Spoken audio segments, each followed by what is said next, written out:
CSK match அப்படின்னாலே பொண்ணுங்க நிறைய பேர் குவிய ஆரம்பிச்சிருப்பாங்க. ஏன் அப்படின்னா பத்திரா நான் பார்க்க போகிறேன் அப்படிம்பாங்க. ஐயோ டோனி தான் எனக்கு ரொம்ப ஃபேவரட் அப்படிம்பாங்க.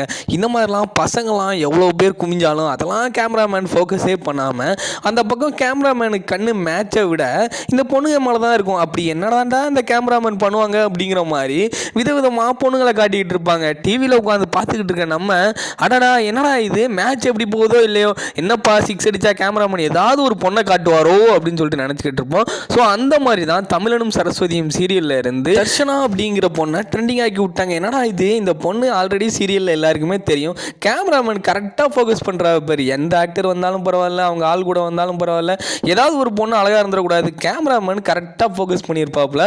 அதுவும் ஃபோக்கஸ் பண்ண இடமே வேற, அந்த பொண்ணு விசில் போட்டிருக்கு, ஆனால் இவர் தாலி அப்படிங்கிற மாதிரி அங்கே ஃபோக்கஸ் பண்ண எல்லாரும் ஐயோ இவங்களுக்கு கல்யாணம் ஆயிடுச்சா அப்படின்னு கேட்க ஆரம்பிச்சிட்டாங்க. அவங்களும் உடனே வீடியோ போட்டு எனக்கு கல்யாணம்லாம் ஆகல, அதெல்லாம் விசில் தாங்க, வேறு எதுவும் இல்லைங்க, நீங்கள் தப்பாக நினச்சிக்காதீங்க அப்படின்னு போட ஆரம்பிச்சிட்டாங்க. பயங்கர ட்ரெண்டிங்காக. ஐயோ இனிமேல் ட்ரெண்டிங் ஆகிறதுக்கு வேறு எதுவுமே பண்ண வேணாம் போல், பொண்ணா பிறந்து அதுவும் ஐபிஎல் மேட்ச் பார்க்க போனால் ட்ரெண்டிங்காக ஏறலாம் போல். அந்த மாதிரி தான் இந்த மாதிரி கேமராமேன் பயங்கரமாக ஃபோக்கஸ் பண்ண ஆரம்பிச்சிடறாங்க.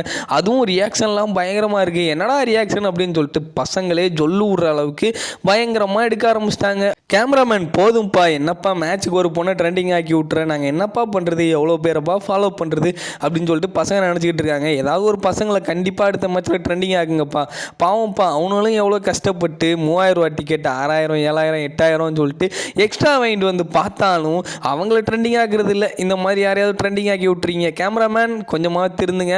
இந்த மாதிரி ட்ரெண்டிங் ஆகிற பொண்ணை பற்றி நீங்கள் என்ன நினைக்கிறீங்க? ஒருவேளை கேமராமேனுக்கு தனியாக கவனித்து காசு கொடுத்துட்டாங்களா அப்படின்னு சொல்லிட்டு தெரில, எனக்கு என்னமோ அப்படி தான் தோணுது. உங்களுக்கு எப்படி தோணுது அப்படின்னு சொல்லிட்டு கமெண்ட் பண்ணிட்டு, வைத்தறிச்சலில் சுற்றிட்டு இருக்க நம்ம பசங்கள்லாம் அடுத்த மேட்ச்சில் சிஎஸ்கே டிக்கெட் கிடச்சிச்சு அப்படின்னா பயங்கரமாக பெர்ஃபார்மன்ஸ் போட்டு ஏதாவது ஒரு பாட்டுக்கு பயங்கரமாக டான்ஸ் ஆடி கற்றுக்குங்க. இல்லை அப்படின்னா மேட்ச் தோற்றதுக்கப்புறம் பயங்கரமாக ஏதாவது ஒரு கான்ட்ரவர்சியாக பேசுகிற மாதிரி ஏதாவது உன்னை கற்றுட்டு போயிட்டு எவனாவது ஒருத்தன் மைக்கை நீட்டினான்னா பேசி ட்ரெண்டிங் ஆயிருங்க.